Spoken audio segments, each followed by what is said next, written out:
북한에는 VIP 전용 열차 승무원이 있다고 합니다. 특권층만 이용하는 이 특별 열차는 일반인은 절대 탈 수 없고 내부는 궁전처럼 호화롭다고 하는데요. 하지만 그 안에서 여성 승무원들이 당하는 일들은 정말 입에 담을 수도 없을 정도로 끔찍하다고 합니다.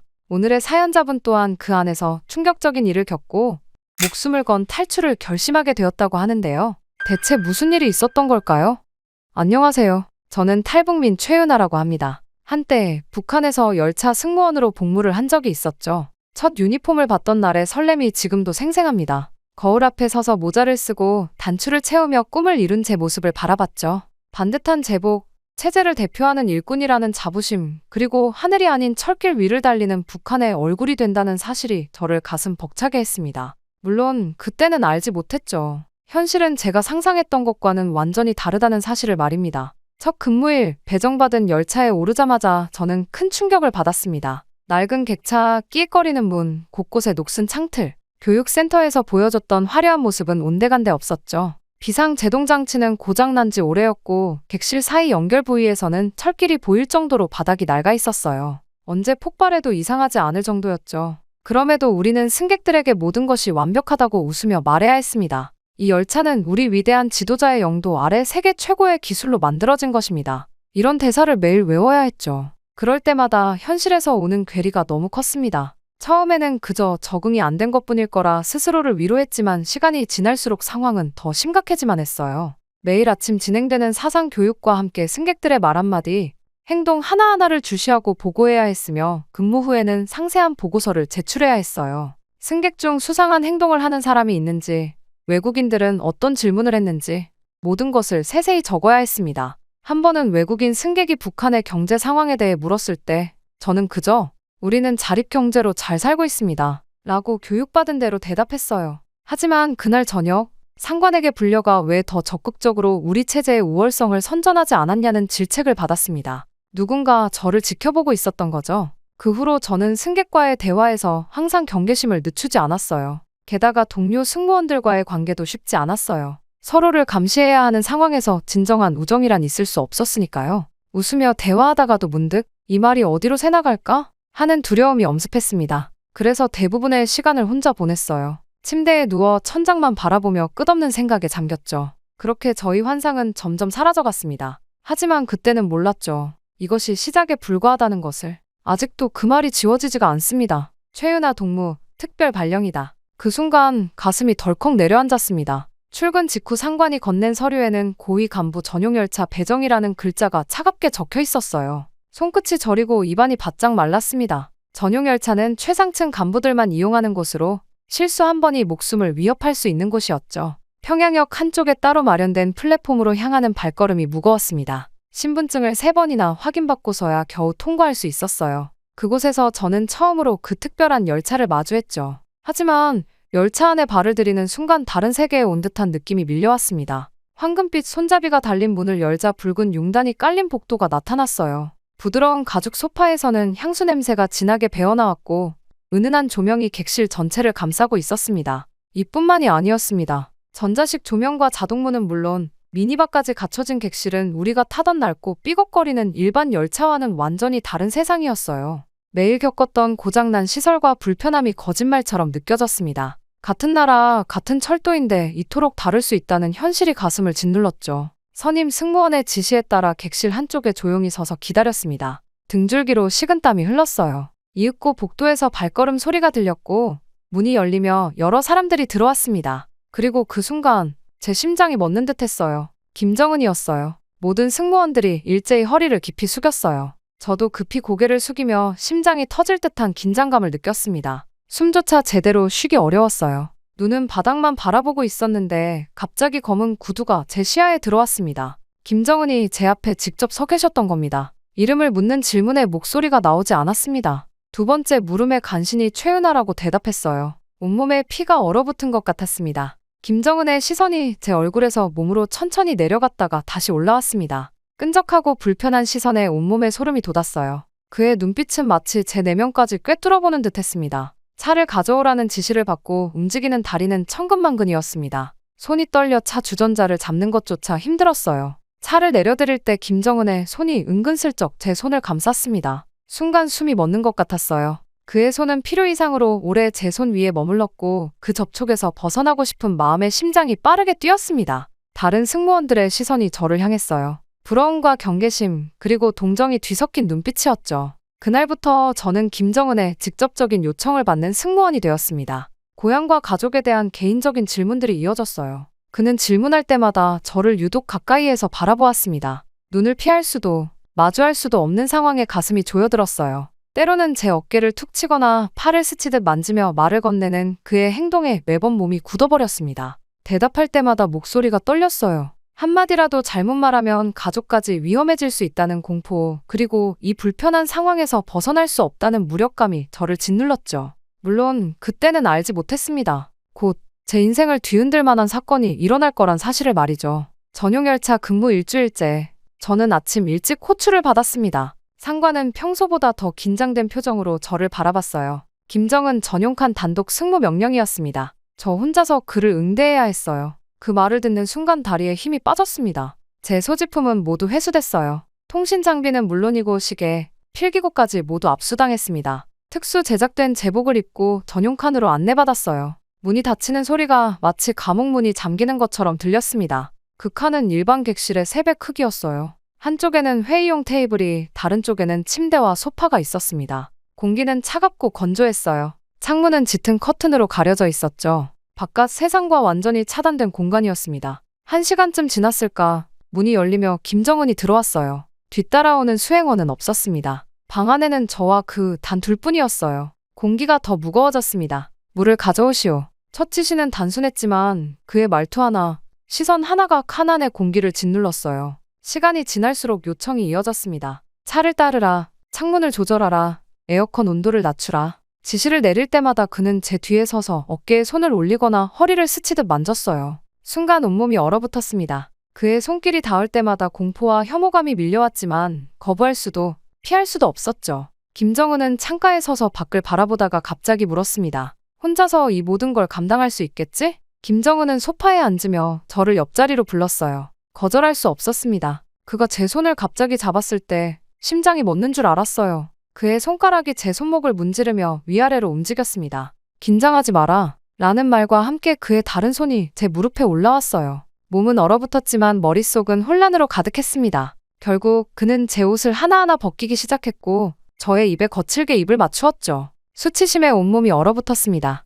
하지만 이 상황에서 벗어날 방법이 없었어요. 거부하면 죽음뿐일 테니까요. 전용칸에서 나왔을 때 저는 다시 태어난 것 같았습니다. 하지만 그것은 시작에 불과했어요. 이제 저는 그의 눈에 들었고 그것은 축복이 아닌 저주였습니다. 다음 호출을 기다리는 시간, 저는 밤마다 악몽에 시달렸어요. 꿈에서도 저는 달리는 열차 안에 갇혀 있었습니다. 도망칠 곳도 숨을 곳도 없는 좁은 칸 안에서 저는 숨이 점점 가빠왔어요. 하지만 다행히 이런 상황에서도 제 유일한 버팀목이 있었습니다. 바로 선배 승무원 강미연 언니였죠. 미연 언니는 저보다 5살 많았고 전용열차에 배정된 지 3년째였어요. 언니는 다른 승무원들과 달랐습니다. 조용하고 따뜻했죠. 때로는 말없이 제게 초콜릿 한 조각을 건네기도 했고 가끔은 복도 끝에서 짧은 눈빛으로 위로를 전했어요. 어느 날 아침 미연 언니가 오른손 등에 붕대를 감은 채 나타났습니다. 평소와 달리 창백한 얼굴이었어요. 저는 무슨 일이냐고 물었지만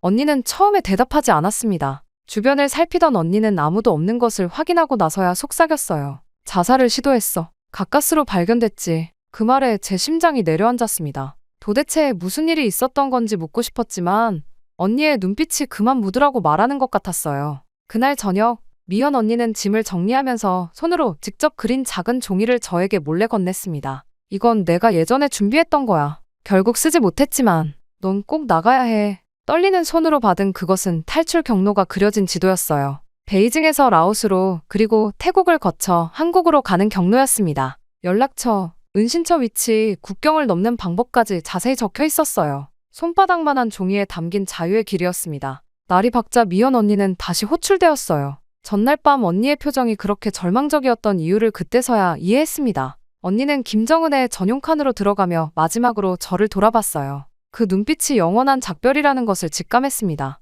그날 이후 미연 언니는 다시는 돌아오지 않았어요. 같은 숙소를 쓰던 언니의 물건들이 하룻밤 사이 모두 사라졌습니다. 마치 처음부터 그런 사람이 없었던 것처럼요. 며칠 후, 저는 우연히 내부 기록 문서를 보게 되었어요. VIP 승무 목록에서 미연 언니의 이름이 검은 펜으로 완전히 지워져 있었습니다. 사람들은 미연 언니에 대해 입에 올리지 않았어요. 질문하는 것조차 위험했습니다. 북한은 사람을 죽이기 전에 먼저 흔적부터 지웁니다. 기록에서, 사람들의 기억에서, 그리고 마침내 세상에서요. 미연 언니도 그렇게 사라졌을 거라 생각하니 가슴이 찢어지는 것 같았어요. 그날 밤, 저는 언니가 준 지도를 보며 탈출을 결심했습니다. 언니, 이번엔 제가 갈게요. 숨죽여 속삭였어요. 침대 밑바닥에 지도를 숨기고 매일 밤 그 경로를 외웠습니다. 언젠가 올 기회를 위해, 그리고 미연 언니를 위해서요. 그날 이후 저는 매일 밤 탈출 지도를 외웠어요. 베이징에서 라오스로, 태국을 거쳐 한국으로 가는 경로를 머릿속에 새겼습니다. 은신처 주소와 연락처도 모두 암기했죠. 지도는 잠들기 전 잠깐 확인한 후 바로 숨겼어요. 발견되면 그 즉시 생명이 위험할 테니까요. 어느 날 아침 기적처럼 베이징행 국제열차 배정 명령이 내려왔습니다. 순간 심장이 멎는 줄 알았어요. 이것이 마지막 기회라는 생각이 들었습니다. 이번에 탈출하지 못하면 미연 언니처럼 사라질지도 모른다는 두려움이 엄습했어요. 준비는 철저했습니다. 평소보다 많은 현금을 몰래 챙겼고 외국인처럼 보이기 위한 복장도 계획했어요. 중국어 몇 마디와 영어 기본 표현도 다시 연습했습니다. 무엇보다 중요한 것은 마음가짐이었어요. 이제 돌아갈 수 없다는 각오가 필요했습니다. 출발 전날 밤, 잠들지 못했어요. 창밖으로 보이는 평양의 불빛을 바라보며 이곳에서의 마지막 밤을 보냈습니다. 가족을 떠나는 아픔이 가슴을 찢었어요. 부모님과 동생에게 마지막 인사도 못하고 떠나야 한다는 사실이 가장 괴로웠죠. 하지만 그들을 위해서라도 저는 자유를 찾아야 했습니다. 마침내 베이징행 국제열차가 출발했어요. 창밖으로 북한의 상과들이 지나갔습니다. 중국 국경이 가까워질수록 심장 박동이 빨라졌어요. 국경에서의 검문은 언제나처럼 엄격했습니다. 경비대가 열차를 샅샅이 뒤졌고 승객들의 여권과 비자를 확인했어요. 저는 승무원 신분으로 특별 통과증을 들고 있었지만 땀이 등을 타고 흘러내렸습니다. 베이징역에 도착한 순간부터 시계가 돌아가기 시작했어요. 다른 승무원들과 호텔로 이동한 후 저는 화장실 가는 척하며 빠져나왔습니다. 화장실에서 유니폼을 벗고 평범한 옷으로 갈아입었어요. 거울 속 제 모습은 낯설었습니다. 북한 승무원이 아닌 그저 평범한 여행자처럼 보였어요. 거울 앞에서 눈물이 흘렀습니다. 이제는 돌아갈 수 없어. 제 자신에게 속삭였죠. 그 말은 이제 시작이라는 의미이기도 했습니다. 가방에는 미연 언니가 준 정보가 담긴 작은 메모장과 몇 벌의 옷, 비상금만 들어있었어요. 호텔을 빠져나와 북적이는 베이징 거리로 나왔습니다. 사람들 사이에 섞여 걸으며 주변을 살폈어요. 누군가 저를 따라오는지 감시하는지 확인했죠.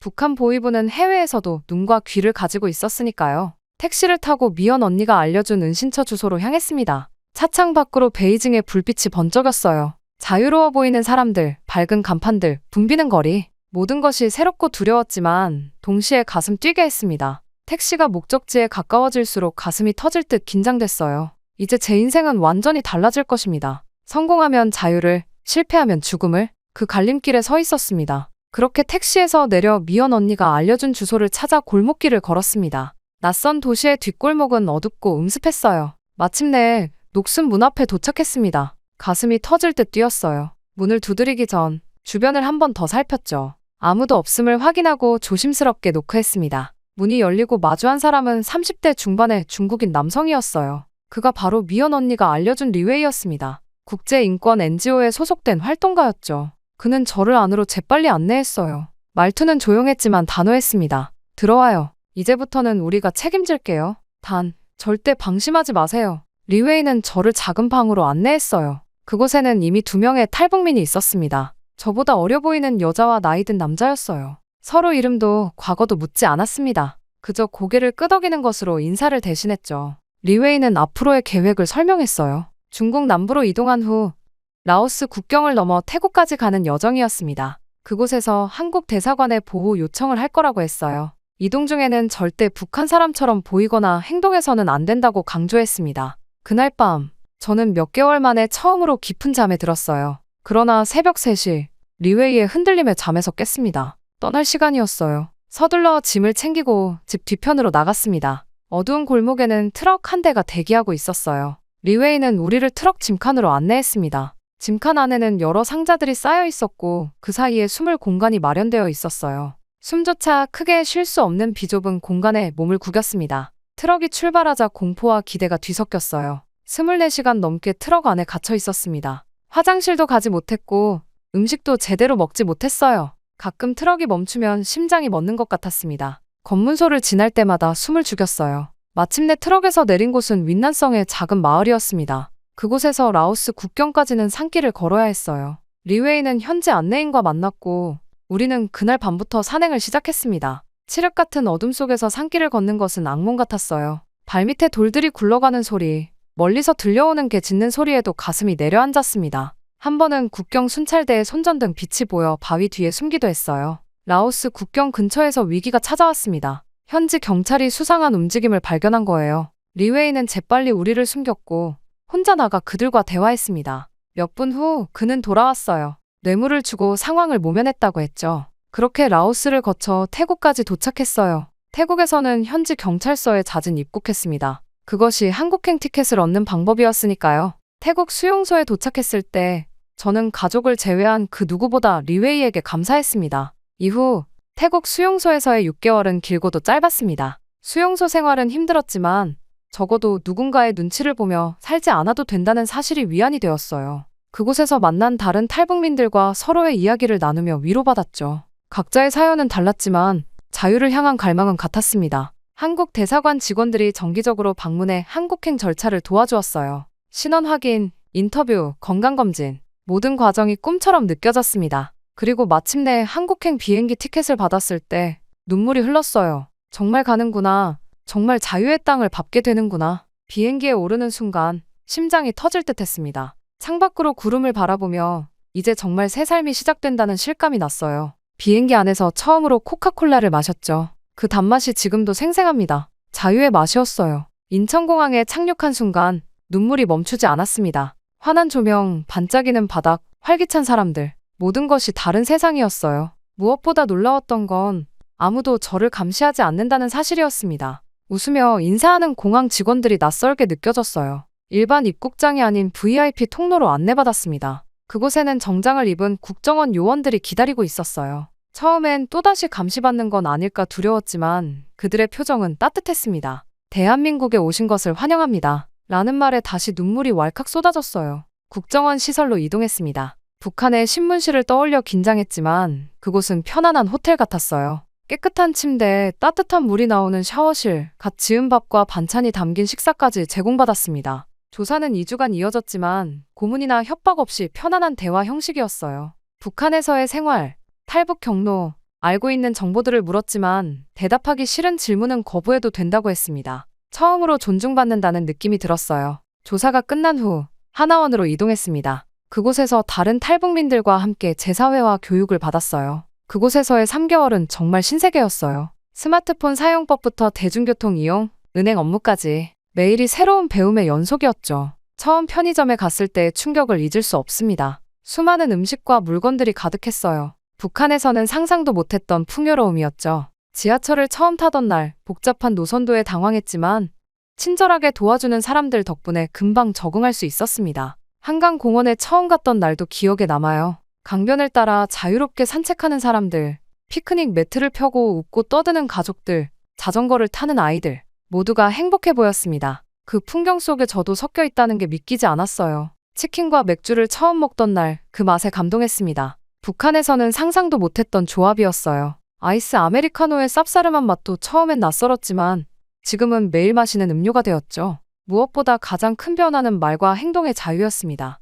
정부를 비판하는 말을 해도 잡혀가지 않는다는 사실이 놀라웠어요. TV에서 대통령을 풍자하는 프로그램을 보고 얼마나 놀랐는지 모릅니다. 밤에 누워 이불을 덮고 울기도 했죠. 이런 자유가 있다니. 하지만 모든 것이 쉽지만은 않았어요. 말투 때문에 차별받기도 했고 취업에 어려움을 겪기도 했습니다. 북한에서의 기억이 악몽으로 찾아올 때면 몸을 웅크리고 밤을 지새우기도 했어요. 그럼에도 불구하고 매일 아침 눈을 뜨는 순간의 그 안도감은 이루 말할 수 없었습니다. 더 이상 누군가의 눈치를 보지 않아도 된다는 것, 내 생각과 감정을 자유롭게 표현할 수 있다는 것, 그것이 진정한 자유였어요. 하나원을 나온 후 서울 근교의 작은 원룸에서 새 삶을 시작했습니다. 정착 지원금으로 마련한 소박한 공간이었지만 제게는 꿈의 궁전 같았어요. 아침에 눈을 뜨면 제일 먼저 창문을 열었습니다. 누구의 허락도 필요 없이 밖을 바라볼 수 있다는 사실이 여전히 신기했어요. 처음엔 취업이 쉽지 않았습니다. 북한 출신이라는 사실이 알려질까 두려워 면접마다 긴장했고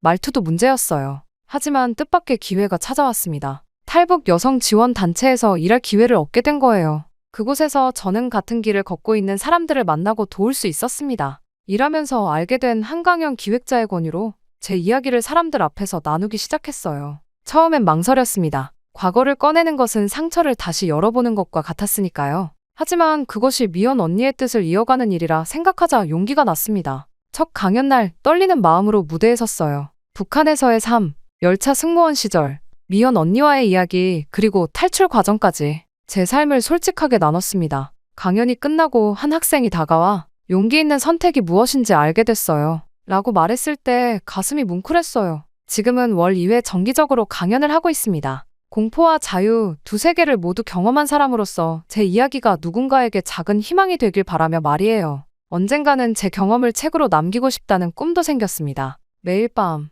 창밖을 바라보며 일기를 씁니다. 오늘도 나는 자유로운 대한민국에서 살아가고 있다. 이 문장으로 항상 시작하죠. 가끔은 북에 두고 온 가족이 그리워 눈물을 흘리기도 해요. 하지만 언젠가 그들도 자유를 만날 수 있길 간절히 바라며 오늘도 펜을 듭니다. 미연 언니를 생각하면 아직도 가슴이 아파요. 하지만 언니가 남긴 지도 덕분에 제가 여기 있다는 사실, 그리고 제가 언니의 이야기를 세상에 전하고 있다는 사실이 위안이 됩니다. 우리의 이야기는 단지 한 사람의 탈북 서사가 아닌 억압된 체제 속에서도 인간성을 지키며 살아가려 했던 모든 여성들의 이야기이니까요. 언제나 기억하세요. 진정한 자유는 두려움 없이 웃을 수 있는 것입니다. 강연을 마칠 때마다 하는 말입니다. 그리고 덧붙입니다. 언젠가 이 자유가 북한에도 닿기를. 북한 고성 최전방에서 믿기 힘든 사건이 발생했습니다. 말단 병사의 탈북 사건으로 부대 전체가 뒤집어졌다고 하는데요. 충격적인 건 그가 남한 초소를 직접 두드려 노크로 귀순 의사를 밝혔다는 것입니다. 게다가 그가 남한에 도착한 후 밝힌 내용은 그 자리에 있던 모두를 충격에 빠뜨렸다고 하죠. 대체 북한이 감추려 했던 진실은 무엇일까요? 뉴스에서도 공개되지 않은 오늘의 충격적인 사연, 지금부터 전해드립니다. 안녕하세요. 저는 탈북민 리지훈이라고 합니다. 한때 북한 고성 최전방 부대에서 복무를 한 적이 있었죠. 물론 그 일이 있기 전까지는 말입니다. 지훈 동무, 상부에서 연락이 왔어. 오늘 GOP 철책 점검 임무를 수행하라는군. 철책 점검은 우리에게 흔한 임무였죠.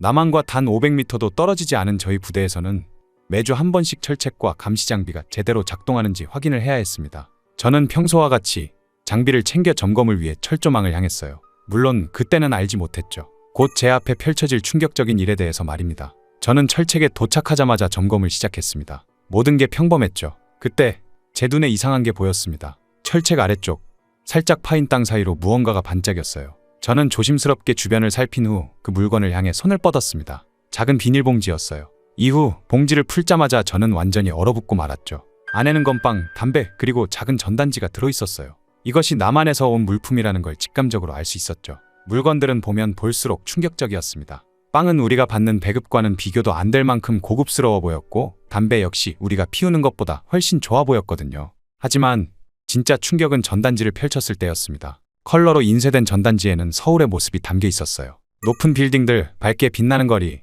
풍족한 음식들, 웃고 있는 사람들의 모습. 이게 정말 남한의 모습일까요? 우리가 들어온 이야기와는 너무나 달랐어요. 굶주린 사람들과 미군들의 신발을 닦아준다는 거지 같은 사람들의 모습은 전혀 찾아볼 수가 없었죠. 게다가 전단지 뒷면에는 작은 글씨로 메시지가 적혀 있었어요. 당신이 믿는 것이 진실이 아닐 수 있습니다. 자유는 당신의 선택입니다. 손이 떨렸습니다. 머릿속이 혼란스러웠어요. 지금까지 제가 믿어온 모든 것이 거짓일 수도 있다는 생각이 스쳐 지나갔습니다. 남한 군인들이 저희와는 완전히 다른 세계에서 살고 있다는 사실이 마음속에 강하게 각인됐어요. 지훈 동무, 뭐 하고 있나? 순간 갑작스러운 소대장의 목소리에 저는 화들짝 놀랐습니다. 재빨리 전단지를 변기에 넣고 물을 내렸죠. 담배와 건빵은 군복 안쪽 깊숙이 숨겼습니다. 아닙니다. 배가 좀 아파서요. 빨리 나오시오. 점호 시간이오. 네, 곧 나가겠습니다. 간신히 위기를 모면했지만 마음은 여전히 혼란스러웠습니다. 취침 시간이 됐지만 잠이 오지 않았어요. 나만의 모습이 계속 머릿속을 맴돌았습니다. 정말 저런 세상이 존재할까요? 저는 애써 그 생각을 지워버렸습니다. 이런 생각 자체가 매우 위험했죠. 생각만으로도 죽임을 당할 수 있는 곳이 바로 이곳이었으니까요. 그렇게 저는 혼란스러운 마음을 잠재우며 잠에 들었습니다. 물론 그것이 제 인생을 바꾸게 될 작은 시작점이었다는 사실을 그때 저는 알지 못했죠. 그날 밤 이후로 일주일이 흘렀습니다. 부대 내식량 사정은 날이 갈수록 악화됐습니다. 하루 3끼가 2끼로 다시 1끼로 줄었죠. 배급되는 양도 점점 줄어 주먹만 한 옥수수 빵과 소금물이 전부였습니다. 많은 병사들이 영양실조로 쓰러지거나 죽어나가는 일이 많아졌죠. 그러다 보니 병사들 사이에서는 몰래 음식을 훔치는 일이 만연해졌어요. 어제는 김상병이 창고에서 감자 몇 개를 훔치다 걸려 구타당하는 모습을 봤습니다. 그럼에도 굶주림은 계속됐죠. 태성이 보급 창고에 가자고 제안했습니다. 태성은 입대 첫날부터 지금까지 제 유일한 친구였어요. 다른 병사들이 제게 냉담할 때도 태성만은 저를 챙겨줬습니다. 제가 위험성을 지적했지만 태성의 눈빛은 단호했습니다. 이대로 굶어 죽느니 도전해보자는 결심이었죠. 이미 야간 순찰 패턴을 외워둔 태성은 틈새가 있다고 확신했습니다. 결국 그날 밤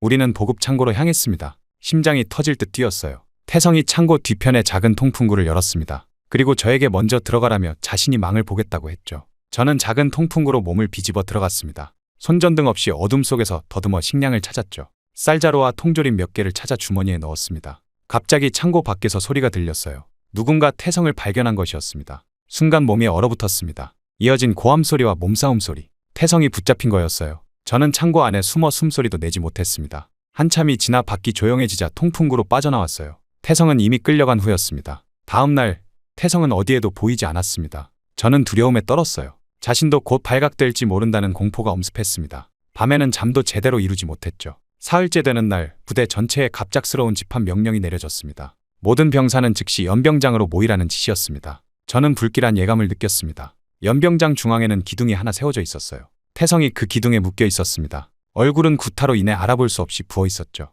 정치위원이 태성을 인민군의 보급품을 훔친 반역자라고 선언했습니다. 이런 배신자에게 내려질 처벌을 지켜보라는 경고의 메시지였습니다. 태성은 고개를 들어 병사들을 둘러보았어요. 그의 시선이 저와 마주쳤습니다. 희미한 미소를 지었죠. 마치 괜찮다 고 말하는 것 같았습니다. 마지막으로 할 말이 있느냐는 질문에 태성은 자신이 혼자 행동했다고 말했습니다. 그 누구도 함께하지 않았다고 강조했죠. 심장이 무너져 내렸습니다. 태성은 저를 끝까지 지켜주고 있었어요. 총성이 울렸습니다. 태성의 몸이 기둥에 기대어 축 늘어졌어요. 그 순간 시간이 멈춘 것 같았습니다. 태성의 피가 하얀 눈 위로 번지며 선명한 붉은 꽃을 피웠죠. 목구멍 깊은 곳에서 비명이 치밀어 올랐지만 소리 내지 못했습니다. 눈물이 볼을 타고 흘렀습니다. 떨리는 손으로 재빨리 닦아냈어요. 북한 군인에게 눈물은 약함의 증거니까요. 가슴속에서는 용암처럼 뜨거운 분노가 끓어올랐습니다. 태성을 죽인 체제, 우리를 굶주리게 하는 체제, 자유를 빼앗은 체제에 대한 증오가 온몸을 뒤덮었죠. 동시에 얼음장 같은 공포가 척추를 타고 내려왔습니다. 다음은 내 차례일지도 모른다는 생각에 다리가 후들거렸어요.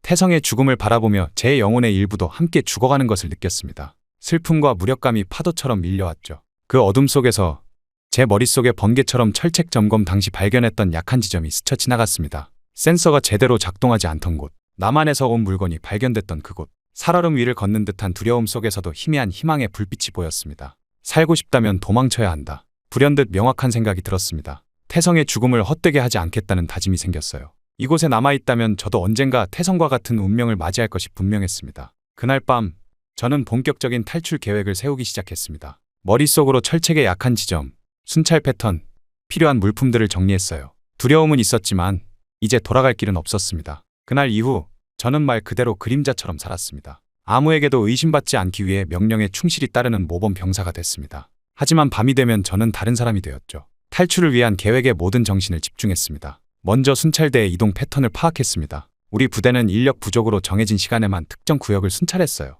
매일 밤 10시부터 새벽 4시까지 2시간 간격으로 순찰이 이루어졌습니다. 각 순찰은 정확히 23분이 소요됐죠. 저는 이 모든 시간을 머릿속에 새겼습니다. 다음으로 감시장비의 사각지대를 분석했습니다. GOP 철책 점검을 여러 번 담당하면서 어느 카메라가 제대로 작동하지 않는지 알고 있었어요. 특히 북쪽 끝 구역은 장비 노후화로 감시가 제대로 이루어지지 않았습니다. 감지 센서도 비가 온 후에는 오작동을 일으키곤 했죠. 제가 주목한 건 지난번 철책 점검 때 발견했던 약한 부분이었습니다. B-17 구역 철조망은 녹이 심하게 슬어 있었고 아래쪽 일부는 이미 끊어져 있었어요.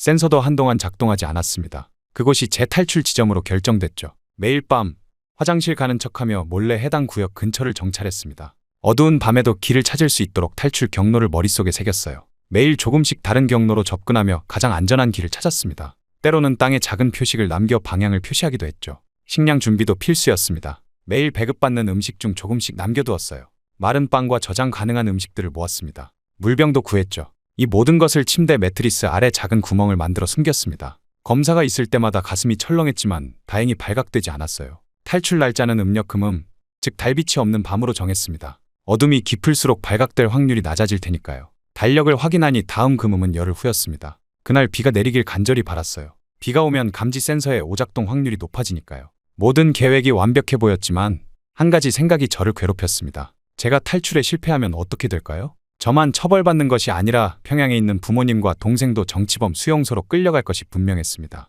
가족의 얼굴이 떠오를 때마다 가슴이 무너졌어요. 며칠 동안 잠을 이루지 못했습니다. 탈출과 가족 사이에서 갈등했어요. 하지만 태성의 마지막 말이 계속 귓가에 맴돌았습니다. 저는 혼자 행동했습니다. 태성은 자신의 목숨을 바쳐 저를 지켜줬습니다. 그의 희생을 헛되게 할 수 없었어요. 여기서 죽느니 자유를 향해 달리겠다. 결심을 굳혔습니다. 어쩌면 자유를 얻은 후에 가족도 구할 방법을 찾을 수 있을지 모릅니다. 하지만 이곳에 남아있다면 태성처럼 언젠가는 죽음을 맞이할 것이 분명했어요. 탈출 전날 밤 마지막으로 계획을 점검했습니다. 내일 밤 11시 30분 순찰대가 지나간 직후 행동을 개시합니다. 이동 시간은 15분, B-17 구역 도착 후 철조망을 통과하는데 5분, 그리고 DMZ 통과에 최소 1시간이 소요될 것으로 예상했어요. 남한 측 철책에 도달하는 시간은 새벽 1시쯤이 될 것입니다. 침대에 누워 마지막으로 태성의 얼굴을 떠올렸습니다. 태성아, 내일이면 자유로 한 걸음 더 가까워질 거야. 내 희생을 기억하며 살아갈게. 탈출 당일, 저는 평소와 다름없이 행동했습니다. 아침 점호, 훈련,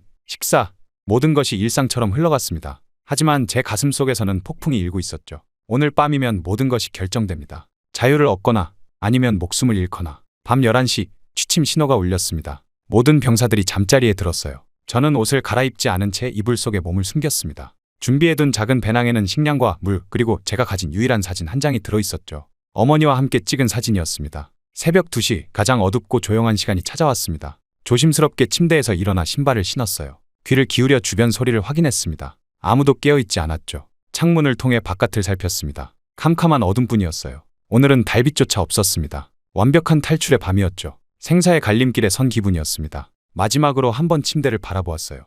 이곳에 남아 안전하게 살 수도 있습니다. 하지만 그건 진정한 삶이 아니었죠. 깊게 숨을 들이마시고 방을 빠져나왔습니다. 복도를 지나 후문으로 향했습니다. 가장 순찰이 적은 경로였죠. 심장이 터질 듯이 뛰었습니다. 숨소리조차 크게 들렸어요. 창고 뒤편으로 몸을 숨기며 철책 방향으로 조금씩 이동했습니다. B-17 구역까지는 15분 거리였습니다. 매 발걸음마다 지뢰를 밟을지도 모른다는 공포가 엄습했어요. 땅을 조심스럽게 살피며 천천히 앞으로 나아갔습니다. 갑자기 멀리서 불빛이 보였습니다. 순찰대였죠. 재빨리 바위 뒤로 몸을 숨겼습니다. 숨도 제대로 쉬지 못한 채 그들이 지나가길 기다렸어요. 마침내 B-17 구역에 도착했습니다. 제가 기억한 그대로였어요. 녹슨 철조망과 작동하지 않는 센서. 주변을 살펴 아무도 없음을 확인한 후 준비한 장갑을 끼고 철조망을 살폈습니다. 조심스럽게 일반 철조망을 잡아당겼습니다. 예상했던 대로 쉽게 구부러졌어요. 작은 틈이 생겼습니다. 배낭을 먼저 밀어넣고 이어서 제 몸을 뒤집어 넣었습니다. 철사가 군복을 찢었지만 아픔조차 느끼지 못했어요. 아드레날린이 온몸을 지배하고 있었으니까요. 이제 저는 DMZ에 있었습니다. 북한과 남한 사이 아무도 없는 죽음의 땅이었죠. 수많은 지뢰가 매설된 이곳을 통과해야 했습니다. 제가 파악한 경로를 따라 조심스럽게 발을 내디뎠어요. 한 발 또 한 발. 매 순간이 생과 사의 갈림길이었습니다. 예상보다 DMZ 통과가 빠르게 진행됐습니다. 1시간도 채 되지 않아 남측 철책이 보였어요. 밤 10시 30분경이었습니다. 가슴이 벅차올랐습니다. 자유가 눈앞에 있었죠. 하지만 곧 현실적인 문제에 직면했습니다. 남측 철책 주변은 경계등 불빛이 너무 환했습니다. 발각될 위험이 컸어요. 조심스럽게 동쪽으로 약 200m를 이동했습니다. 주변을 살폈습니다. 이제 가야 할 곳은 초소였죠. 후방도로를 따라 약 110m를 이동했습니다. 작은 초소가 보였어요. 조심스럽게 다가갔지만 아무도 없었습니다. 빈 초소였죠. 실망했지만 포기할 수 없었습니다. 다시 약 200m를 걸어 동해선 경비대 건물을 찾았어요. 현관문 앞에 섰습니다. 심장이 미친 듯이 뛰었어요. 손을 들어 문을 두드렸지만 아무 반응이 없었습니다. 마지막 희망을 걸고 맞은편 막사로 이동했습니다. 유리문 앞에 서서 깊게 숨을 들이마셨어요. 이것이 제 운명을 결정할 순간이었습니다. 떨리는 손으로 유리문을 두드렸습니다. 이제 돌아갈 수 없다. 유리문을 두드리는 제 손끝에서 떨림이 멈추지 않았습니다. 처음에는 아무 반응이 없어 더 크게 두드렸습니다. 새벽 3시, 모든 것이 정적에 휩싸인 시간이었어요. 문득 제가 지금 무슨 짓을 하고 있는지 실감이 났습니다. 저는 북한군 병사이고 지금 남한 초소의 유리문을 두드리고 있었죠. 세 번째 두드림 후 초소 내부에서 움직임이 감지됐습니다. 희미한 불빛이 켜지고 누군가 접근하는 소리가 들렸어요. 순간 제 심장은 거의 멈출 것 같았습니다. 눈앞에서 한국군 병사의 놀란 얼굴이 보였죠. 귀순입니다. 떨리는 목소리로 외쳤습니다. 그 순간 초소 내부가 술렁였어요. 한국군 병사가 급히 뒤로 물러서며 무전기를 잡았습니다. 다른 병사들이 총을 들고 나를 겨누었죠. 그들의 눈에는 경계와 놀라움이 가득했어요. 움직이지 마. 손들어. 한국어로 외치는 소리가 들렸습니다. 천천히 두 손을 머리 위로 들었어요. 몸이 떨렸지만 최대한 침착하려 노력했습니다. 저는 북한군 병사입니다. 귀순하고 싶습니다. 평화적인 목적으로 왔습니다. 제 말이 끝나자마자 한국군 병사들이 서로 눈빛을 교환했습니다. 그들은 분명 이런 상황에 대비한 훈련을 받았을 테지만 실제로 북한군이 초소를 두드릴 거라고는 예상하지 못했던 것 같았어요. 상급자로 보이는 군인이 다가왔습니다. 그는 저에게 천천히 바닥에 엎드리라고 지시했어요. 순순히 따랐습니다. 그들이 제 몸을 수색하고 무기가 없음을 확인했죠. 긴장된 침묵이 흘렀습니다. 확인했습니다. 북한군 병사 1명, 무장 해제 완료. 귀순 의사 표명. 소대장으로 보이는 사람이 무전으로 보고했습니다. 그 후 저를 조심스럽게 초소 안으로 안내했어요. 처음으로 나만의 공간에 들어섰습니다. 따뜻했습니다. 북한 초소와는 비교할 수 없을 정도로 깨끗하고 정돈되어 있었어요.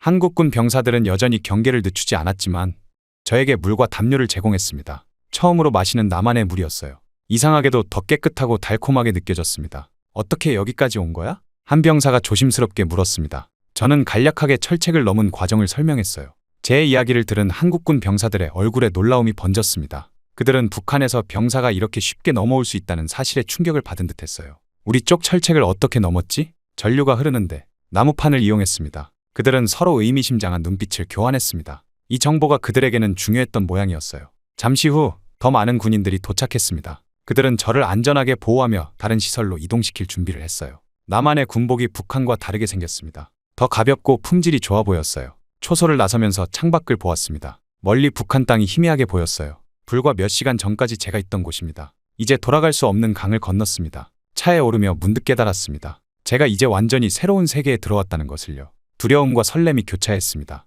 하지만 태성의 얼굴을 떠올리며 다짐했어요. 태성아, 나 자유로워졌어. 차가 움직이기 시작했습니다. 과거는 뒤로 하고 새로운 삶을 향해 나아가는 순간이었습니다. 차는 한밤중에 서울로 향했습니다. 창밖으로 스쳐 지나가는 불빛들이 북한에서는 상상도 할 수 없었던 풍경을 만들어냈어요. 불과 몇 시간 전, 저는 어둠 속에서 철조망을 넘고 있었습니다. 이제는 나만의 차 안에서 새로운 삶을 향해 가고 있었죠. 국정원 건물에 도착했습니다. 모든 것이 낯설고 거대했어요. 저를 조사실로 안내했습니다. 처음으로 민간인 옷을 받았어요. 북한 군복을 벗고 새 옷을 입는 순간 과거와의 단절을 몸으로 느꼈습니다. 따뜻한 물로 씻고 오세요. 그리고 식사를 준비해 두었습니다. 따뜻한 샤워는 인생에서 처음 경험하는 것이었습니다. 북한에서는 언제나 차가운 물로 씻었어요. 따뜻한 물이 몸을 감싸는 느낌에 눈물이 났습니다. 가난하고 억압된 삶 속에서도 이런 작은 행복조차 누리지 못했다는 사실이 슬펐어요. 식사는 더 큰 충격이었습니다. 테이블에 차려진 음식들은 북한 장성급도 누리기 힘든 풍요로움이었죠. 밥, 국, 다양한 반찬들. 북한에서는 굶주림이 일상이었는데 남한에서는 이렇게 풍족한 식사가 당연한 일상이라는 게 믿기지 않았습니다. 귀순 동기가 무엇인가요? 조사관의 첫 질문이었습니다. 태성의 처형과 극심한 식량난, 억압된 삶에 대해 솔직하게 말했어요. 질문은 계속됐습니다. 북한군 내부 정보, 탈북 경로, 부대 위치와 인원수 등 모든 것을 물었죠. 그들은 제 말 한마디 한마디를 꼼꼼히 기록했습니다. 조사는 며칠 동안 이어졌어요. 하지만 북한에서의 신문과는 완전히 달랐습니다. 폭력이나 협박이 없었어요. 오히려 친절하게 대해주면서 필요한 정보만 얻어갔습니다. 남한과 북한의 차이를 또 한 번 실감했죠. 저녁마다 TV를 볼 수 있었습니다. 북한에서는 상상도 못했던 자유로운 정보의 바다였어요. 서울의 화려한 모습, 자유롭게 의견을 나누는 사람들, 풍요로운 삶의 모습들. 북한에서 보았던 선전물과는 완전히 달랐습니다. 조사가 끝난 후 저는 하나원으로 이송됐습니다. 그곳에서 본격적인 정착 교육이 시작된다고 했어요. 남한 사회에 적응하기 위한 첫걸음이었습니다. 하나원으로 향하는 길에서 창밖 풍경을 바라보았습니다. 자유, 풍요, 그리고 새로운 시작. 제가 목숨을 걸고 찾아온 것들이 눈앞에 펼쳐져 있었어요. 태성의 얼굴이 다시 떠올랐습니다. 태성아, 내가 보지 못한 세상을 내가 대신 살아갈게. 남한에서의 첫 경험은 저에게 충격이자 희망이었습니다. 이것이 바로 자유의 맛이구나. 이제 진짜 제 삶이 시작되는 순간이었습니다. 하나원에 도착한 첫날, 저는 긴장했습니다. 이곳에서 12주 동안 남한 사회 적응 교육을 받게 된다고 했어요. 같은 처지의 탈북민들과 함께 생활하게 되었습니다. 다양한 사연을 가진 사람들이 모여 있었죠. 군인 출신은 저 혼자였습니다. 여러분, 이제부터 자유롭게 생각하고 표현하는 법을 배우게 될 겁니다. 교관의 첫 마디였습니다. 북한에서는 상상도 할 수 없는 말이었어요. 자유롭게 생각한다는 개념 자체가 낯설었습니다. 처음에는 질문을 하는 것조차 두려웠죠. 언제 처벌받을지 모른다는 공포가 몸에 배어 있었으니까요. 하나원에서의 일상은 체계적이었습니다. 아침에는 한국 사회 이해 교육, 오후에는 실용 기술 훈련이 이어졌어요. 처음 컴퓨터를 접했을 때의 놀라움은 말로 표현할 수 없었습니다. 마우스를 클릭하는 것조차 신기했어요. 일주일 후에는 인터넷을 검색할 수 있게 되었습니다. 요리 수업도 흥미로웠습니다. 북한에서는 군인에게 요리란 생각도 할 수 없는 일이었어요. 하지만 여기서는 남녀 구분 없이 모두 배웠습니다. 제가 만든 첫 김치찌개의 맛은 평생 잊지 못할 것 같아요. 지훈 씨는 손재주가 좋네요. 다른 기술도 빨리 배울 거예요. 선생님의 칭찬에 가슴이 뜨거워졌습니다. 누군가 제 가능성을 알아봐 주는 것이 이렇게 기쁜 일인지 몰랐어요. 매일매일 새로운 것을 배우면서 제 안에 숨겨진 재능을 발견해 나갔습니다. 교육 6주차에 서울 견학이 있었습니다. 처음으로 하나원을 벗어나 실제 서울 거리를 걸었어요. 높은 빌딩들, 분주하게 오가는 사람들, 다양한 음식점과 상점들, 모든 것이 새롭고 압도적이었습니다. 남산타워에서 서울 전경을 바라보았습니다. 끝없이 펼쳐진 도시의 불빛이 마치 별처럼 빛났어요. 내가 상상했던 곳보다 훨씬 더 넓고 큰 세상이 있구나. 감격에 목이 메었습니다. 이 모든 것을 태성도 볼 수 있었다면 얼마나 좋았을까요? 그 순간 결심했습니다. 단순히 남한 사회에 적응하는 것을 넘어 더 큰 꿈을 꾸고 싶었어요. 상담 시간에 진로에 대해 이야기했습니다. 대학에 가고 싶습니다. 북한과 남한의 관계를 연구하고 싶어요. 제 경험이 도움이 될 것 같습니다. 상담사는 밝게 웃으며 가능성이 충분하다고 격려해 주었습니다. 탈북민 특별 전형으로 대학 진학의 길이 열려 있다고 했어요. 하나원을 나가는 날, 저는 새로운 목표를 가슴에 품었습니다. 자유를 찾아 목숨을 건 여정은 끝났지만 진정한 제 삶을 향한 도전은 이제 시작이었습니다. 하나원을 나와 제 인생의 새로운 장이 시작됐습니다. 정부에서 제공한 작은 임대주택에서 혼자 살기 시작했어요. 처음으로 내 집이라고 부를 수 있는 공간이었습니다. 비록 작았지만 제 의지대로 살 수 있다는 것만으로도 행복했죠. 대학 입시 준비는 쉽지 않았습니다. 북한과 남한의 교육 시스템이 너무 달랐어요. 밤낮으로 공부했습니다. 간혹 좌절감에 빠질 때면 태성의 얼굴을 떠올렸어요. 그의 희생이 헛되지 않게 하겠다는 약속을 기억했습니다. 노력 끝에 서울의 한 대학 국제관계학과에 합격했습니다. 합격 통지서를 받던 날, 북한에서는 감히 꿈꿀 수 없었던 일이 현실이 되는 순간이었어요. 한반도의 평화와 통일에 기여하는 것이 제 목표입니다. 첫 수업 시간, 교수님이 지원 동기를 물었을 때 제가 한 대답입니다. 북한의 실상을 알리고 두 체제를 경험한 사람으로서 다리 역할을 하고 싶었어요. 남한 학생들은 호기심 어린 눈으로 저를 바라봤습니다. 처음에는 어색했지만 시간이 지나며 친구들이 생겼어요. 대학 생활과 함께 탈북민 지원센터에서 봉사활동도 시작했습니다. 저처럼 목숨을 걸고 자유를 찾아온 사람들을 돕는 일이었어요. 한국 사회 적응 교육, 취업 상담, 때로는 그저 말동무가 되어주는 것만으로도 그들에게는 큰 위로가 됐습니다. 여러분, 저도 몇 년 전 여러분과 같은 자리에 있었습니다. 처음에는 모든 것이 낯설고 두려웠어요. 하지만 포기하지 마세요. 자유의 땅에서 우리는 무엇이든 될 수 있습니다. 탈북민 모임에서 제 경험을 나누며 희망의 메시지를 전했습니다. 노크 귀순, 사건의 생존자로서 자유를 향한 새로운 길을 개척해 나가는 사례가 되고 싶었어요. 밤하늘의 별을 바라보며 종종 북한에 남겨둔 가족들을 생각했습니다. 언젠가는 그들도 자유를 찾아올 수 있기를, 또는 우리가 다시 만날 수 있는 날이 오기를 간절히 바랐어요. 졸업을 앞둔 어느 날, 대학 근처 공원 벤치에 앉아 지난 날을 돌아봤습니다. 철책을 넘던 그날부터 오늘까지 얼마나 많은 것이 변했는지 실감했어요. 태성아, 너 대신 내가 이 세상을 보고 있어. 그리고 더 나은 곳으로 만들 거야. 마음속으로 오래된 친구에게 말을 건넸습니다. 바람이 불어 나뭇잎들이 살랑거렸어요. 마치 태성이 대답하는 것 같았습니다. 이제 제 앞에는 무한한 가능성이 펼쳐져 있었습니다. 철책을 넘어 자유를 찾아온 여정은 끝났지만 진정한 삶은 이제 시작입니다. 한 걸음 또 한 걸음, 태성의 희생을 기억하며 자유의 가치를 잊지 않으며 새로운 미래를 향해 나아갈 것입니다.